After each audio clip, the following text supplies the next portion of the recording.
Hello, hello family. It is your boy, Optimist Sniper. Bienvenue dans le Weekly Market Outlook de la semaine du 4 août 2024. Déjà, nous sommes le 4 août actuellement. Je tiens à vous noter que le mois de juillet vient de clôturer. Donc, on va aller rapidement sur le monthly time frame depuis DXY, le dollar. Vous savez déjà, pour ceux qui voient les Weekly Market Outlook régulièrement, vous savez que je traite toujours avec le dollar.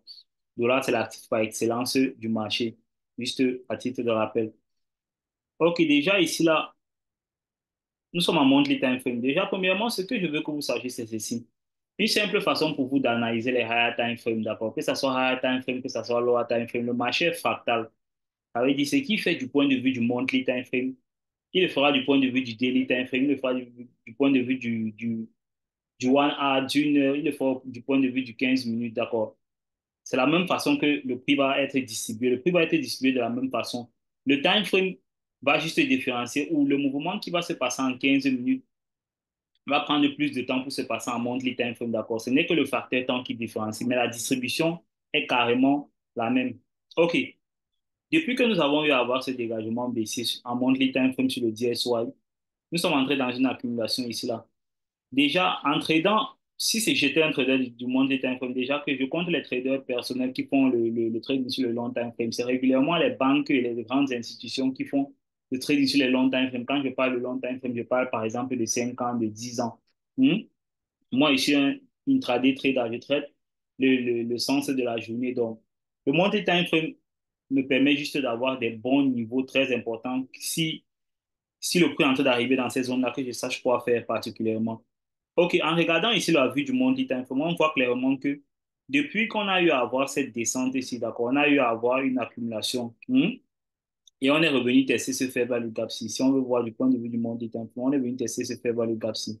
Une fois qu'on revient tester ce fair value gap, l'évidence que le prix veut, l'évidence ici, c'est qu'on fasse ceci, puisque si je veux prendre ça comme un order flow depuis le monthly time frame que le prix est en train de faire, on a eu à faire cette expansion. Si je vais prendre ça comme ça, et je vais prendre ici comme un retracement. Donc, ce qu'on attend du point de vue du monthly time frame, c'est que le prix fasse une autre expansion. Ou pourquoi pas un reversal. D'accord. Mais actuellement, le flow qu'on peut suivre facilement, c'est l'extension vers le bas. D'accord. Si j'étais un trader du monthly time frame, ça devait être que le prix est en train de viser, par exemple, la liquidité du bas, puisqu'on est revenu en bas de ce fair value gap-ci.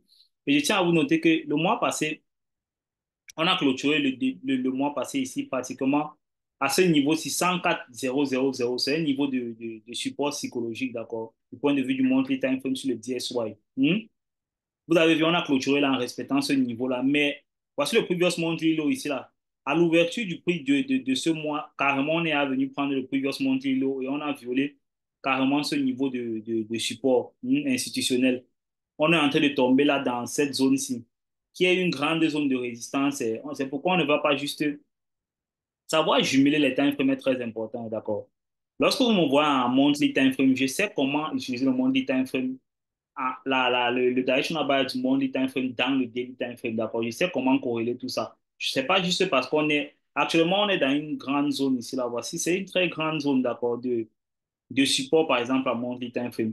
Mais en suivant l'order flow actuellement, on ne va pas être en train de renverser ça juste en daily time frame parce que on est dans un support du monthly time frame. D'accord. On va regarder le price action, l'order flow du daily time frame pour savoir quand est-ce que on peut mettre un timing sur le reversal. Le reversal est plus difficile à faire que la continuité. C'est pourquoi régulièrement, vous allez me voir être en train de faire toujours la continuité de tendance. Pour faire la continuité, c'est plus facile que faire le reversal. Pour faire le reversal, il faut que, premièrement, le temps et le prix soient alignés, d'accord? Il faut que vous ayez un certain order flow qui peut vous montrer, particulièrement dans la semaine que vous êtes en train de trader, que le prix va se retourner.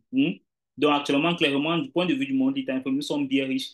Et la première liquidité qu'on peut venir viser, c'est ce lot-ci. Vous voyez, on a un lot ici en formation de trois bougies avec la bougie du milieu qui est plus basse que les deux bougies d'à côté. On a un lot ici. Ça veut dire, sur ce lot-ci, il y a assez de liquidités vendeuses, d'accord? Ça veut dire, tous ceux qui sont entrés en position d'achat ici ont leur stop, ils ont protégé leur stop loss ici. Les banques savent ça, donc c'est un niveau de liquidité que le prix est en train de viser là maintenant. C'est ce qui est plus clair à voir. Donc, du point de vue du monthly time frame, je suis clairement baissé sur le DSY actuellement.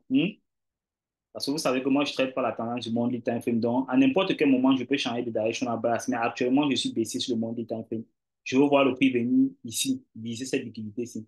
C'est pareil pour l'euro USD. Si on va sur l'euro USD, l'euro USD, c'est juste l'inverse. Donc, je vise le CSA liquidity sur le DSY. Sur l'euro USD, vous voyez clairement ici là que après que nous ayons fait cette hausse-ci, d'accord, après que nous ayons fait cette hausse-ci, on est entré en accumulation. Là, c'est juste une petite accumulation. Et régulièrement, c'est comme ça que la distribution du prix, c'est pareil quand je vous dis que c'est fractal, c'est fractal. Vous allez voir toujours le prix être en train de faire ceci. Le prix va dégager, soit il va faire un retracement, ou soit il va être en train d'accumuler là, peut-être comme ça. Il va faire quelque chose comme ça. Après, il va venir manipuler, il dégage, d'accord. Après, il fait encore réaccumulation. Il réaccumule comme ça. Après, il fait peut-être quelque chose comme ça, il dégage, il part. Donc, il va faire ça de plusieurs façons. Lorsqu'il est en train de vouloir aller vers une certaine zone, quand c'est une liquidité qui est visée, c'est comme ça que le prix est en train de se comporter pour se déplacer. D'accord? Il a fait expansion, il va faire petite accumulation, peut-être manipulation ou pas de manipulation, il sort de cette zone-là. Hmm? Donc, ceci clairement, ceci étant dit, si on regarde ici, là, vous allez voir, si on veut prendre le price action, vous voyez que ce fair value gap-ci, on a ce fair value gap-ci, on a cette zone-ci qui est très importante, d'accord, pour le prix. Je pense que c'est ça qu'on est en train d'être respecté, qu'on est en train de respecter. Une fois que le prix a traversé cette zone-ci du point de vue de la clôture de la bougie, cette zone-ci, c'était un bearish order block en monthly time frame. Ça veut dire cette zone-ci est devenue une zone de résistance qui est franchie, devient quoi? Une zone de support. Donc, ça veut dire, ici, si on va aller de manière basique, la zone, c'est comme ça, c'est une zone de support. D'accord? Tant que le prix reste au-dessus de cette zone, il est plus probable qu'on vise cette liquidité du haut aussi. Donc, il est plus probable que le prix aille ici. Il est plus probable que le prix sorte comme ça, tant qu'on reste au-dessus de cette zone. OK. Ça, c'est du point de vue du monthly time frame.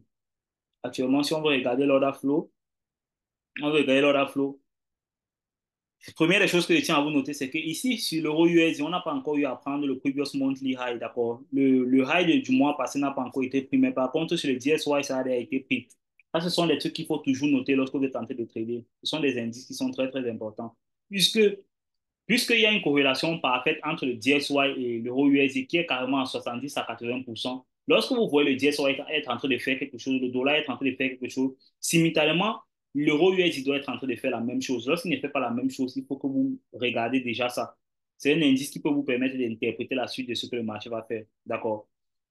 Donc, actuellement, clairement, ici, sur l'euro USD, il y a cette zone-ci qui est une zone de résistance. D'accord? Mais pendant une tendance baissière, qu'est-ce que le prix va faire? Le prix va être toujours en train de violer les nouvelles zones de résistance. Non? Pendant une tendance baissière, le prix va monter, casser les zones de résistance, inverser ça, descendre comme zone de support, maintenant tester partir. Donc, ce que le prix va toujours être en train de faire pendant une tendance haussière, par exemple, c'est faire ceci. D'accord? Il sera en train de monter ici comme ça, casser ça, revenir tester la zone de résistance ici et continuer à monter. D'accord, revenir tester les zones de résistance qui va casser et continuer à monter. C'est ça la distribution d'une tendance haussière. Donc, avec ceci, ça me permet de comprendre que, OK, la liquidité qui est visée actuellement ici, là, c'est premièrement le previous monthly high. Et ici, il y a cette liquidité-ci aussi, là. Là, c'est BSL. Ceux qui sont en vente ici depuis ont placé leur stop loss ici. Certains ont déjà protégé leur stop loss, d'accord, leur position d'entrée. Ils ont placé leur position d'entrée en B, ou ils ont placé le stop loss ici, parce qu'on les a appris que lorsque le prix crée un nouveau high, il faut placer le stop loss là-bas. C'est comme ça. Donc actuellement, sur l'euro USD, je serai aussi, je vais viser le previous monthly high pour le mois. Jusqu'ici, du point de vue de cette semaine, la semaine du 4 août, parce que ça peut changer la semaine prochaine. Allons en weekly time frame. Je suis à descendu en weekly time frame. En weekly time frame, la distribution est très claire. Si vous avez regardé les weekly market outlook, et c'est pour ça qu'il est important de suivre un trader, d'accord. Lorsque vous suivez plusieurs traders, ça va parfois vous embrouiller parce que vous n'allez pas voir le price action en live. On a eu à anticiper tout ceci, tout des pipes. Ça, c'était une zone qui était une très bonne zone. Un gap, d'accord. Le prix a laissé se faire voir le gap. Il y a un gap ici, là. C'était une très bonne zone de support. Après que ça a été franchi ici, là, c'était une très bonne zone de support. Et c'est exactement ce que le prix a fait la semaine passée. C'est pourquoi j'étais capable de prédire tous ces mouvements-là. Parce que je savais ce qui se passe depuis le back-office. D'accord. Regardez comment le prix a laissé une très grande mèche. Et on a encore, pour ceux qui connaissent les bougies. On a un griffin bar, une engulfing bar ici, là. Ça veut dire, la bougie s'y ouvre, ça vient prendre le lot de cette bougie-ci, là, et ça vient tester ce niveau de support. Ça dégage, ça prend encore le high de cette bougie-ci. clairement, la pression aussi est en train de se manifester dans cette bougie-là. Ça, c'est une bougie qui confirme une pression haussière dans le marché. C'est pourquoi, comme trader, c'est important que vous ayez plusieurs choses, d'accord, plusieurs outils dans votre boîte à outils, d'accord, qui vous permettent d'analyser le marché. Et ceci, ça ne se fait pas en un jour. C'est avec l'expérience, d'avoir utilisé plusieurs choses et maîtriser plusieurs choses. Donc, depuis la vue du weekly time frame, ce que j'attends pour cette semaine, depuis la vue du weekly time frame, c'est ceci. Même comme c'est un scénario de plus, ça peut être un scénario de plusieurs bougies sur le weekly time frame, mais je veux voir une ouverture, on vient de tester ici et on vise cette liquidité-ci. D'accord. C'est ce que je veux voir sur l'euro USD plus 2. C'est ce que je veux voir sur l'euro USD. Je veux voir la bougie qui vient de clôturer ici. Je veux voir ça descendre quelque part ici, dans cette order block-ci, cette zone-ci. Je vais utiliser cette zone-ci comme une zone de support. D'accord. Toute cette zone-ci, je vais utiliser ça comme une zone de support. Je veux voir le prix rester là en haut. D'accord. Et monter directement. Revenir tester ça peut-être et monter ou pourquoi pas continuer.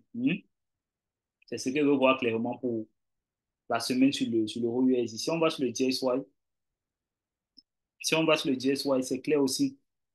Vous voyez sur le DXY, c'est pareil. Et depuis, voilà ce qu'on appelle un order flow ici, là. Quand vous voyez le prix être en train de venir faire comme ça, il échoue de faire ce high ici, il vient casser l'ancien lot.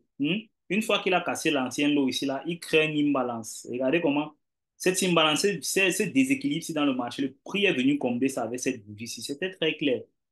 Et j'ai eu toujours à vous montrer ça dans les semaines à venir, dans les semaines passées, d'accord. Ce fait value gap, si c'était très clair, le prix est venu tester ça, couler pour la suite de la semaine, c'est très propre. Ce genre de price action, c'est le B à bas, on appelle ça comme ça. Maintenant, la zone que je veux voir sur le weekly time frame, sur le DSY être testé, c'est cette zone-ci, d'accord. J'utilise ça, ce fait value gap-ci, qui a été cassé, c'était une zone de support qui vient d'être franchie, d'accord. Moi, je vais utiliser ça de manière inverse. Une zone de support qui est franchie devient quoi? Une zone de résistance. Donc, au meilleur des cas, du point de vue du weekly time frame sur le DSY, on peut voir ceci. On peut voir le prix être en train de venir tester ça. D'accord. On peut voir quelque chose comme ça. Et régulièrement, quand je vous donne un scénario et je reste sur ce scénario, ça ne veut pas dire que c'est le seul scénario qui peut avoir lieu, d'accord? Ça veut juste dire que c'est le scénario qui a le plus de fortes probabilités, pas certainement de se passer, mais le scénario qui, si ça se passe, vous pouvez être confiant que le prix est en train de respecter l'order flow. D'accord? Lorsque je vous donne un scénario, c'est en fait l'order flow du marché dans une bonne distribution. Que le prix vienne ici pour l'ouverture de la semaine et que ça descende comme ça. D'accord? Qu'on vise cette liquidité-ci. N'oubliez pas, la liquidité qu'on vise, voici ça ici du point de vue du monthly time frame. Voici ça ici. OK. Allons en daily time frame. On va en daily time frame. Daily time frame, ça devient un peu plus clair. En daily time frame sur le DSY, je pense, ayant déjà donné le directional base du weekly time frame, c'est clair ici à voir.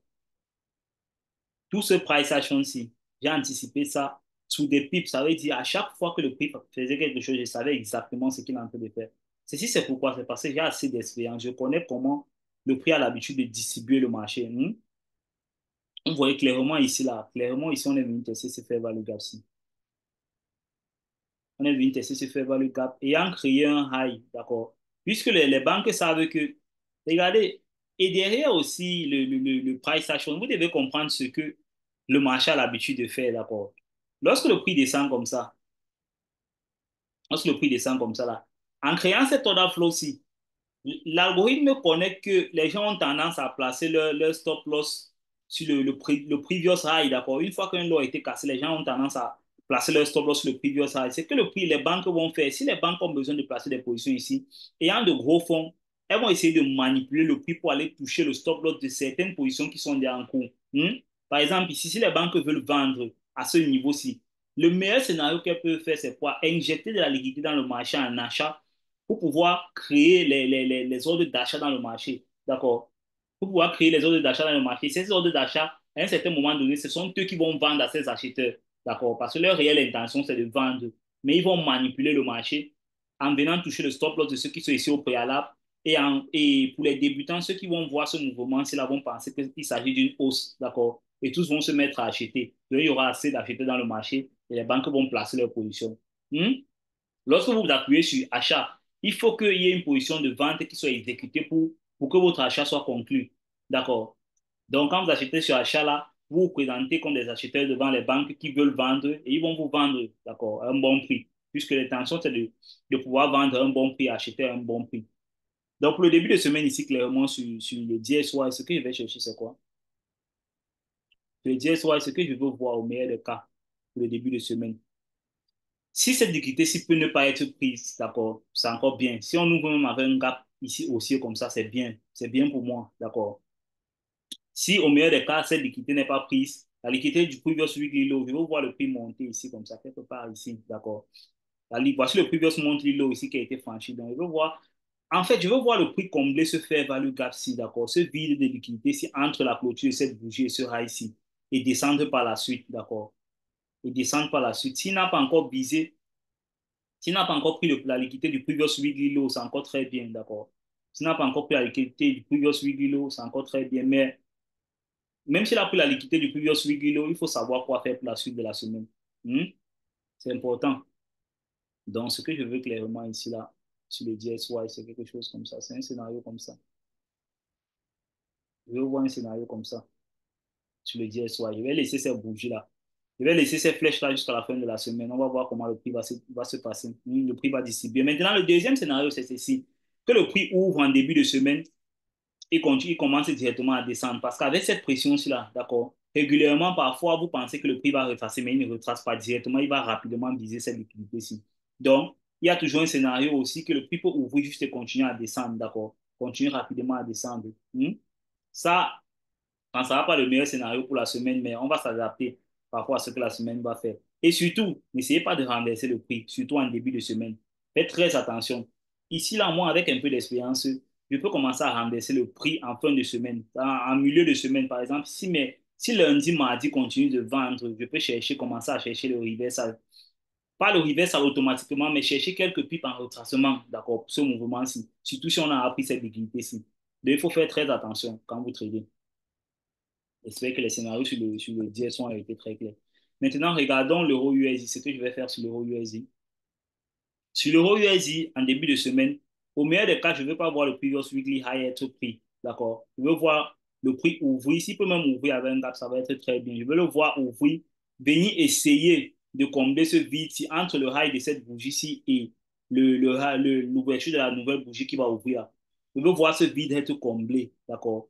S'il n'est pas comblé, il n'y a pas de souci. Il peut être comblé à moitié ou en quart, il n'y a pas de souci. Mais je veux qu'au meilleur des cas, que le lundi ouvre et ça commence à descendre, d'accord. Qu'on fasse une journée de lundi baissière, ça va me plaire, d'accord. Ça sera avantageux pour moi pour le début de semaine. Donc, que le prix fasse quelque chose comme ça et que pour la suite de la semaine, il continue à monter. Donc, voilà ce que je vais un peu voir sur le DSO, sur l'euro USD, au meilleur des cas. Maintenant, un scénario possible aussi, c'est qu'il continue juste à monter, d'accord. Avec cette pression haussière ici, il peut rapidement monter, venir viser ce previous weekly high et ce previous monthly high, d'accord. La liquidité qu'on vise depuis le monthly time frame, voilà la liquidité là ici. Donc, vous voyez qu'il y a encore bien de l'espace. Le prix peut continuer à dégager. OK. S'il dégage lundi, mardi, mercredi, on va voir si on peut essayer de faire le reversal en fonction de ce que le prix va nous présenter. Régulièrement, pour la suite de la semaine, j'évite trop de parler dans le groupe parce que je suis un peu busy. D'accord. Mais je sais régulièrement quand et quoi faire à un certain moment donné. D'accord. Donc, au meilleur des cas, je veux que le prix ouvre, il descende. Je vais chercher à avoir les ordres d'achat pour essayer de viser la liquidité du previous weekly high et du previous monthly high pour avoir les bonnes liquidités. Si j'ai un scénario comme ça sera efficace pour moi pour la semaine. Mais par contre, si l'ouvre et continue à être haussier, il n'y a pas de souci. On va voir ce qu'on peut faire pendant la semaine à partir de mardi. On va voir. Mais déjà, si l'ouvre il monte lundi, je ne pense pas que je vais participer. Et même si l'ouvre descend lundi, je ne pense pas que je vais participer. Sauf s'il arrive jusqu'ici, que je peux participer. Donc, au meilleur des cas, il n'est pas trop probable que je trade la journée de lundi. Je vais plus être actif à partir de la journée de mardi. Maintenant, essayons de regarder le calendrier économique pour voir ce que le calendrier économique nous réserve.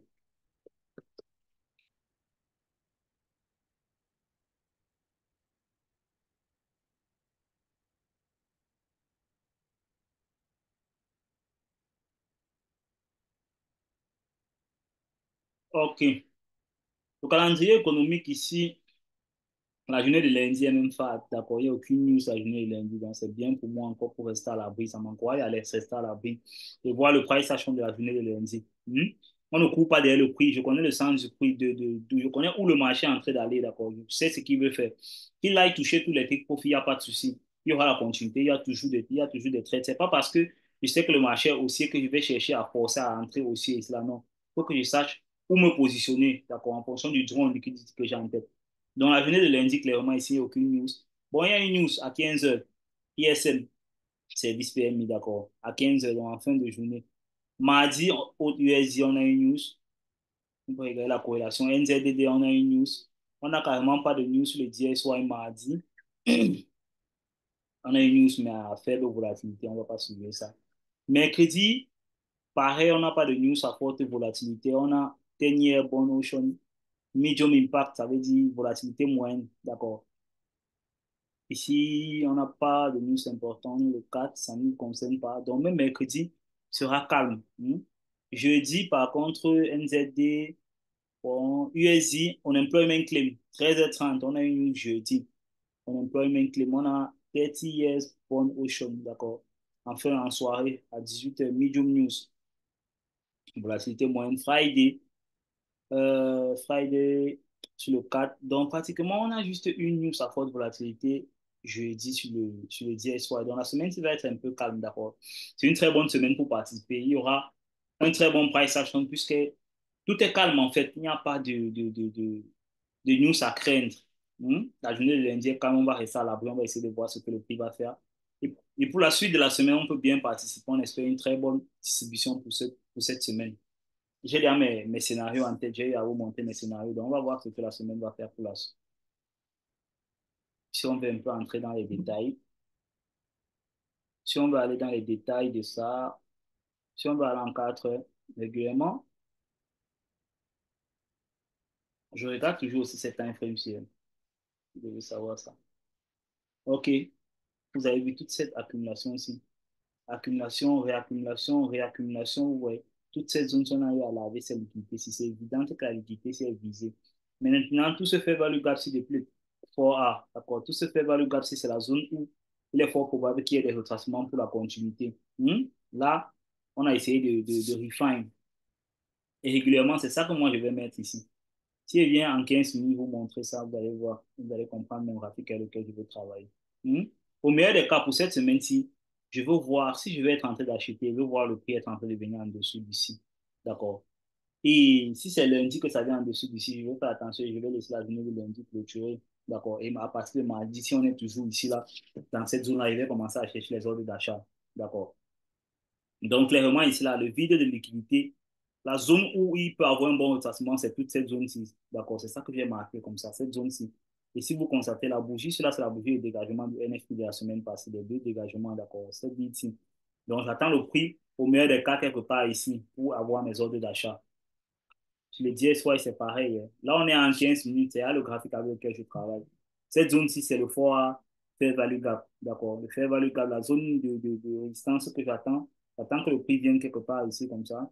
On fasse un scénario ici, comme ça. On vient n'importe où là, dans cette zone-là. Ça n'importe plus là où je vais mettre la flèche. Qu'on fasse juste quelque chose comme ça et qu'on essaye de renverser. C'est le scénario que je vais regarder pour cette semaine-ci sur le DSY. Et sur le USD, sur le USD, sur le scénario aussi que je vais regarder, que le prix vienne ici. On fasse quelque chose comme ça. On essaie de faire là, on monte. Hmm. Scénario comme ça, un scénario comme ça que je vais essayer de regarder. D'accord. Pour le début de semaine. Au meilleur des cas, si on ouvre sans prendre cette liquidité du Previous Weekly High, si ça sera encore parfait pour moi, d'accord. Ça me donne plus de confiance. Mais si on prend là cette liquidité du Previous Weekly High, il faut faire attention pour la suite de la semaine, surtout la journée de lundi, en fait. Il faut faire attention. Si on prend là le Previous Weekly High sur la journée de lundi, clairement, il ne peut plus chercher les ordres d'achat. Il va attendre la journée de mardi pour d'autres signes. Ne me demandez pas pourquoi. Là, c'est l'expérience, je sais pourquoi je le fais. Ça intervient profondément dans ma stratégie.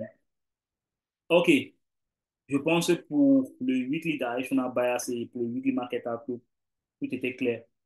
On va terminer ce weekly market outlook ici. Pour ceux qui ont des questions, vous pouvez laisser en commentaire. Je pense que tout a été clair. Et toi, je suis un mentor, Optimist Sniper.